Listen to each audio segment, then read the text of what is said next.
ફરી એક વખત ફૂલ ગુલાબી બજેટ રજૂ થતાં સામાન્ય માણસ માટે નિરાશા હાથ લાગી, પણ Vadodara chamber of commerce and industries દ્વારા બજેટને આવકારવામાં આવ્યું. ભૂતપૂર્વ વડાપ્રધાન મોરારજી દેસાઈના રેકોર્ડને વટાવી નાણાપ્રધાન નિર્મલા સીતારમણે આજે 2024-25 માટે તેમનું 7મું સતત બજેટ રજૂ કર્યું, ત્યારે ઇતિહાસ રચવામાં આવ્યો છે.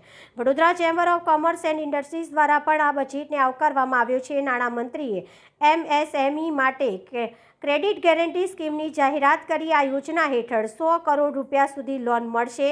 PSU અને બેંકોને આંતરિક આકારણી બાદ MSMEની લોન આપવાનો નિર્દેશ આપ્યો છે.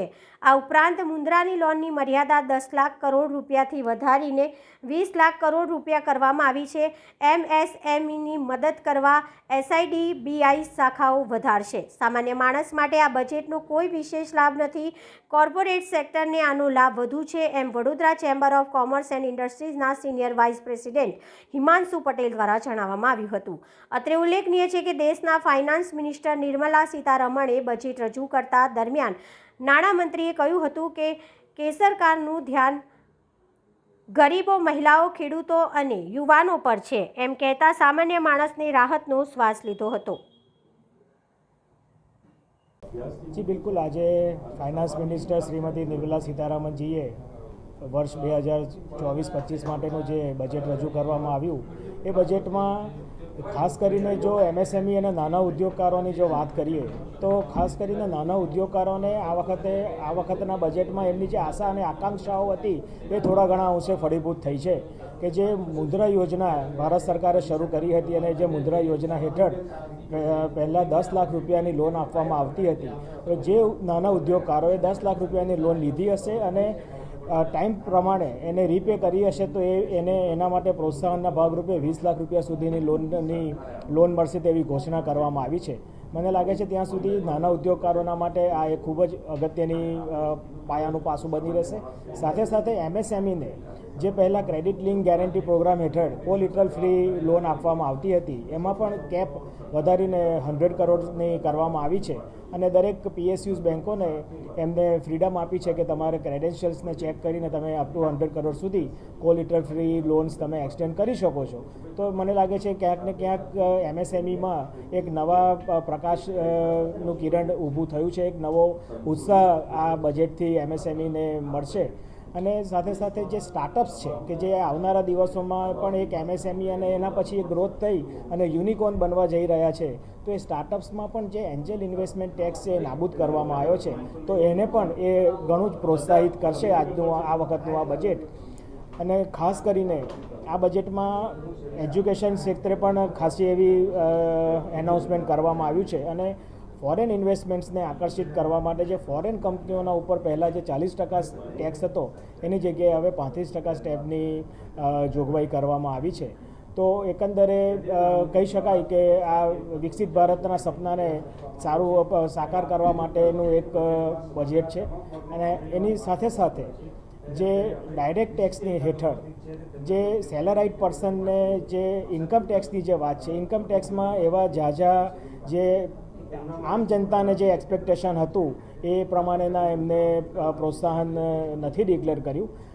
ઇન્કમ ટેક્સનો સ્લેબ પહેલાં જે હતો એમાં 50,000 જે સ્ટાન્ડર્ડ ડિડક્શન હતા એની જગ્યાએ 75,000 કરવામાં આવ્યું છે.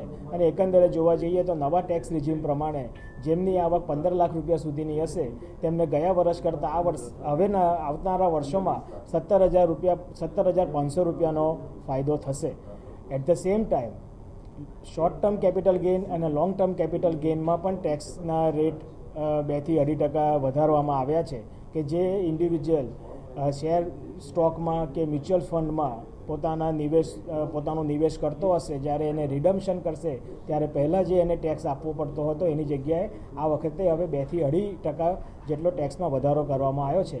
તો એ થોડું ઘણું એ એક આશા અને આકાંક્ષાઓથી વિપરીત આમ જનતાના માટે આ ઘોષણા છે એવું મને લાગી રહ્યું છે. આપણે ઓપોર્ચ્યુનિટીની વાત કરતા હોઈએ તો યુવાઓને કેવી રીતે સ્કિલ ડેવલપમેન્ટના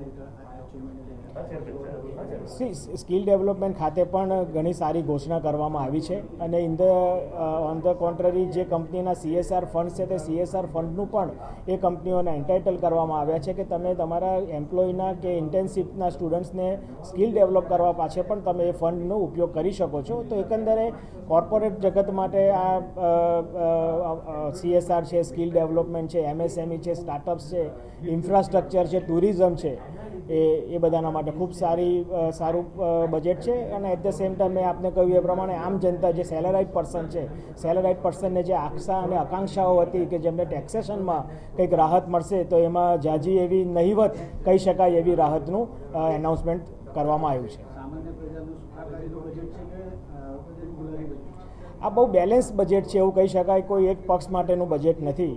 આવનારા ભારતના દૂરંદેશી વિકાસને ધ્યાનમાં રાખી અને બનાવવામાં આવેલું બજેટ છે એવું મને લાગી રહ્યું છે, જેમાં યુવાઓને અને રોજગાર ઉપર પણ ભાર આપવામાં આવ્યો છે. Jalendu Pathak, honorary secretary, Vadodara chamber of commerce and industries. સૌ પ્રથમ તો કદાચ 7મી વાર બજેટ આપનાર નિર્મલા સીતારામનજીને એટલે કે નરેન્દ્ર મોદી સરકારને હું ખૂબ ખૂબ અભિનંદન અને શુભેચ્છાઓ પાઠવું છું. મોરારજી દેસાઈએ 6 વખત આ બજેટ રજૂ કર્યું હતું. 7મી વખતનો જે બજેટ રજૂ કરવાનો જે પ્રશ્ન છે એ નિર્મલાજીના નામે એ રેકોર્ડ પ્રસ્થાપિત થયો છે. આનંદની લાગણી છે. બજેટ સંતુલિત છે. બજેટમાં આશા અને અપેક્ષાઓને ઉજાગર કરનારું આ બજેટ છે. MSME માટે પણ ઘણી બધી સારી વાતો બજેટની અંદર મૂકી છે. પ્રત્યક્ષ અને પરોક્ષ રૂપે સરકારે MSMEને, સ્ટાર્ટઅપને એ સિવાયના 7 વિષયોને ખૂબ પ્રાધાન્ય આપ્યું છે અને VCCIની દ્રષ્ટિએ આ સંતુલિત બજેટ છે અને અમે એને આવકારીએ છીએ. ખાસ કરીને MSMEની વાત કરીએ જે પ્રમાણે ક્રેડિટ ફેસિલિટી અવેલ કરવાની વાત કરી છે, રીપે કરવાની તેના માટે પણ અપગ્રેડ કરવામાં આવ્યું. મુદ્રા લોન માટે પણ સરકારે બહુ સરસ સ્ટેપ લીધું છે કે જેમને અવેલ કરી છે અને જેમને એ ફેસિલિટી અવેલ કરી છે અને એને રીપે કરી દીધી છે.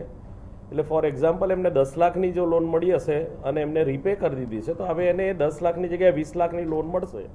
એટલે સરકારે જે ખરેખર લોન લેનાર એટલે બોરોવર છે અથવા તો ટેક્સ પેયર છે એમની કદર કરી એવું મારી દ્રષ્ટિએ મને લાગે છે. ઓપોર્ચ્યુનિટી પણ ખુલી રહી છે જેના માટે યુવાઓ જે સ્કિલ માટે 100%ની વાત છે. આજે તમે જે મુદ્રા લોનની વાત કરો છો, મુદ્રા લોનની અંદર તળિયાથી લઈને નડિયા સુધીના માણસો એની અંદર આવી જતા હોય છે અને મુદ્રા લોનની અંદર સરકાર જો તમારી ગેરંટર થતી હોય અને તમને જ્યારે આ મળતું હોય ત્યારે સરકારનો એક પ્રયાસ એવો છે કે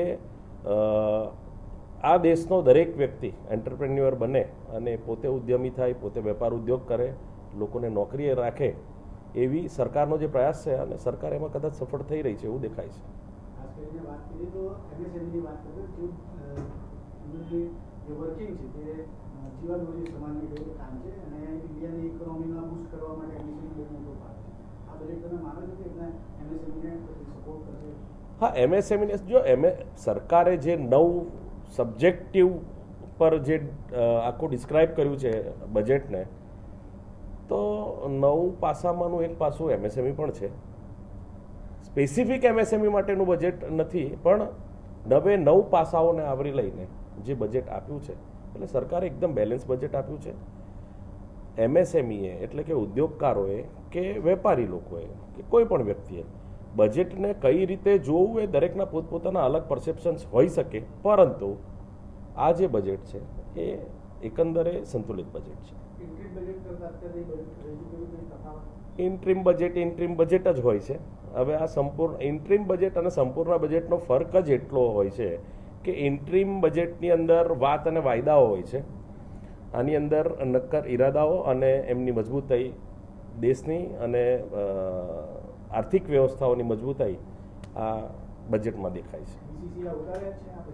VCCI આવકારે છે આ બજેટને.